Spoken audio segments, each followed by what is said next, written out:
listening to the ESQ Marketing Podcast, hosted by Matthew Lauren, President of ESQ Marketing, where he features successful solo and SMB law firms from all over the United States. Now, let's get started with the show. Hey, I'm Matthew Lauren, President of ESQ Marketing, and you're listening to the ESQ Marketing Podcast, where I feature successful solo and SMB law firms from all over the United States. This episode is brought to you by ESQ Marketing. We help firms generate more clients and cases using search marketing. Today, we are not talking to a lawyer. We are talking to founder and CEO of Ideas360, Suzanne Ratti. Suzanne has worked with Fortune 500 companies like Xerox and SmartCEO to develop complex sales and marketing strategies. She is the executive director for both Thrive Business Communities and Smart Women Professionals, an accomplished public speaker, and is featured in a variety of notable publications, including the Business Monthly, BizPeak Journal, and InDesign Magazine. Suzanne, welcome to the show. Hey, that was a pretty good list there. I don't know who you were talking about for a minute. You sure you got the right person? Yeah, highly decorated. Let's jump right in here, Suzanne. You are not our typical guest. We usually have attorneys on the show, but occasionally I do have other business owners and marketers. So it's cool to have folks like you because it just gives us our audience a more in-depth look at marketing strategies and business strategies. So first question, what is Ideas360 and what do you and your staff do? So we are a sales and marketing organization. If you think about a typical marketing agency, we do all the stuff a typical marketing agency does. You know, everything that touches your logo or your brand, from websites to content development to graphic design, we do all of that. But the thing that differentiates us and really sets us apart is I have a 25-year history in sales. And so everything that I do is always focused on how is this going to impact sales?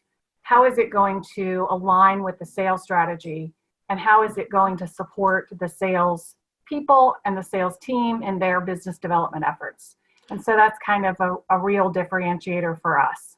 Gotcha. And I like that too, because I've worked in sales capacities and marketing capacities, and it's the one thing that you notice instantly. It's like if those two components aren't communicating, they tend to flounder. So do a lot of your clients, do they have sales resources or sales departments that can work with you or work with the marketing component? Absolutely. So, I've got clients that range from small organizations all the way up to, as you said, some larger companies. And, the thing that I've always found is that marketing and sales usually operate in silos. Marketing can put pretty bows on things and get you plenty of likes and followers. But the sales team is really only concerned about the quality of the leads and also how are those leads converting. And so the alignment of those two things is where we really thrive. Gotcha. Sure. Yeah, very important. So take me back to the beginning when you started this business. What was that like? I had been, like I said, in sales for 25 years, both as a producer as well as a number of different leadership positions where I had sales organizations reporting to me. And I just always struggled with if we had a marketing department at the time. Yeah. What were they producing? Because I needed it to focus on really important factors in my sales presentation. So if I was sending somebody something via email or if I was directing them to a page on my website, I needed to make sure that the things that I was finding were important decisions for the client or important pain points for the client were featured in those materials. And so after the first 15 years, what I basically found was that if I didn't drag myself into the marketing effort, I wasn't going to get exactly what I was looking for. So when I started Ideas360, it was with that dual approach and, very much just serving clients that I had worked with over the years. Most of the clients that I began with were clients that I had either sold products to and they needed marketing assistance, or clients who maybe I had given them some marketing advice, but maybe they had some disconnects in their sales organization. And so they would call and say, hey, what do you do when this happens? We've got high turnover, or, whatever the problems were. So those two things are what really formed the foundation for the company. Nice. Yeah. And yeah, I'm sure your sphere of influence helped there. I like what you said about, missing components in what you were trying to sell for marketing. I feel like salespeople end up being like the janitors for marketing. Like marketing either puts stuff out that they have to then support, to fill in the gaps in the story, or there isn't something out there that you want them to promote. So I can see why it's so important. It's so key nowadays, because you have, if you can visualize your average sales funnel back in the day, and when I say back in the day, I mean even 10 years ago. Yeah. Back in the day, the sales funnel was largely driven by your sales organization. But about 10 years ago, what we started to see was that sales funnel shrunk, and about 60% of the sales funnel was actually being filled by marketing. And then the salespeople were stuck here at the bottom with whatever marketing filled it with. And so that's why the alignment between sales and marketing is so critical. And one of my favorite quotes that I preach everywhere is, are you selling something or solving something? Because if your sales team is just selling whatever marketing is putting out there, that's going to be much harder to convert than if they're actually trying to solve a client's problems and they have the materials that explain how they solve those problems. I saw that quote in one of your videos, your 360-second marketing videos. Is that what they are? The 360 seconds? Ideas 360 and 360 seconds. Yeah, I like those. Those are cool. But yeah, you're right. I mean, a lot of the funnel gets filled with marketing related stuff, and it's so important because if they're not filling it with good leads, then sales just kind of flounders. Yeah. So I work with a lot of law firms. How does your philosophy, how does that relate to a law firm? Because I mean, they don't really have salespeople per se, but I feel like a lot of it is still applicable because it's a business, right? I mean, they need to bring in leads. They need to convert visitors to their site or viewers of their marketing to clients. How does that sort of match up? It's interesting because the legal industry has a lot of marketing firms just devoted to legal, and that's rightly so, because every single lawyer is basically a salesperson, whether they realize it or not. They're the salespeople for the organization, and so the marketing firms that I see that are really successful have that strategic alignment with sales and marketing. They have it. The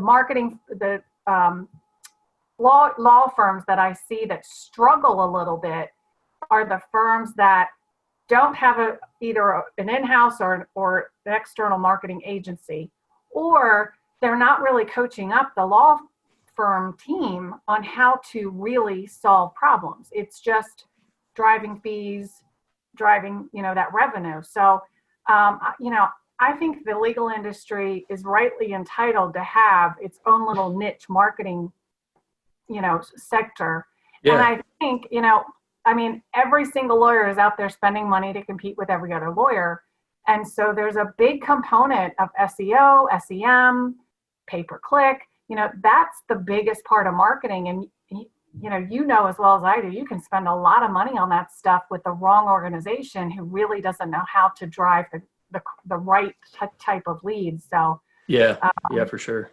Yeah. Do you think, you mentioned coaching in there, do you think that would be a wise use of time for a law firm? Like say obviously they know the law, they know how to deal with clients, but and the marketing part, is probably pretty easy for them. They can, find a marketing partner to help them out. But in terms of working with clients, do you think that's a reasonable goal to pursue, to get coaching on the sales aspect of their job?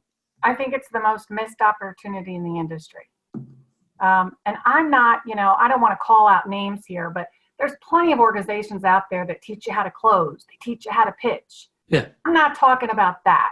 I'm talking about lawyers and legal advice is a very relational based business. And so sales in that relational role is really a nuance. Yeah. And so I'm not talking about pitching and closing and, all of that, but I am talking about sales techniques in a relational setting. I think that, 90% of the lawyers out there have never gone through any sort of relational sales training, and it's key. Yeah. Yeah. And the majority of attorneys I talk to, it tends to be more of a, I feel like the profession sort of attracts introverted type personality in the beginning anyway. So yeah, I can see why that would be, a lot of them would struggle. Yeah, and I don't know if I can make this parallel without offending anybody, but I work with some accounting firms. Same thing. There's a lot of introverted, not salespeople type groups in those firms. And there's another example. Go out and hire a business development person, because you're not going to have an accountant, be a bubbly, out of the box, vibrant. It's just not the stereotype. Yeah. So you got to know where your skill sets are, and if that's not your skill set, then make sure that you coach somebody else up to be that important component. That's good advice. Good advice. So Suzanne, there's a lot of shiny objects in marketing. Obviously, like you Google how to do certain marketing things, and there's all kinds of, it's hard to cut through the noise, obviously. What's one thing that a business owner or a law firm or, just a regular business owner should focus on if they're trying to promote themselves? How do they cut through all that? Well, the number one, you could get 10 different answers out of me on this, but the number one piece that I see people miss, and they don't miss this generally if they have a marketing agency, but they do miss it if they're trying to do it on their own, is their Google My Business listing. Oh yeah, good one. There a lot of times when I get a new client, that Google My Business listing is skeleton, and that's a huge opportunity. So that's number one. The new program Google's rolling out with the LSAs, I think, is another big one. And having a functional website, a website that actually has good user experience, but also has great SEO value. I think those are probably my top three. I'm surprised you said Google My Business first. And yeah, I mean, it's a free listing. It's, you can get like a ton of good exposure without a lot of effort just by claiming that and filling it out. And most people aren't posting to it. Yeah, they don't. It's crazy. Yeah. Yeah, because you can post content. What is it, like 750 words of content or something like that every? Yeah. So from your own experience and also wearing the marketing hat, what's one piece of advice you'd give to someone who's thinking about going off and starting their own business? Maybe an attorney who's been working for a law firm, they've had some success and they kind of want to go off on their own, kind of just like what you did. Like you have that experience and then you went off on your own. What's the first thing you tell them to focus on? I mean, obviously every business has to start with a good business plan. So that's number one. And when you do a business plan, you should be doing a really comprehensive sales and marketing strategy for that plan. And so I think that's number one, because so many entrepreneurs go out there without a strong business plan and they're winging it. They're doing what they know. It's, who is it? David Gerber and the E-Myth. I just was thinking of that. Yeah. The E-Myth Revisited. Yeah. How the technician turned business owner. Yeah. So that's probably the number one. And, the other thing is get a good mentor or executive coach who can be your sounding board with that, because you may think your business plan's great. You may think your sales and marketing strategy is ideal, but if you have a really well-respected mentor or advisor who maybe if you only meet with them once a quarter or whatever, that has been invaluable to me, is just to have somebody who's experienced and can say, well, wait a minute, this part of your business plan is really weak, or this is a great pie in the sky, but what's the real scoop? I think that's really important for somebody starting out. Yeah, that's the best piece of advice I've ever heard on the podcast, because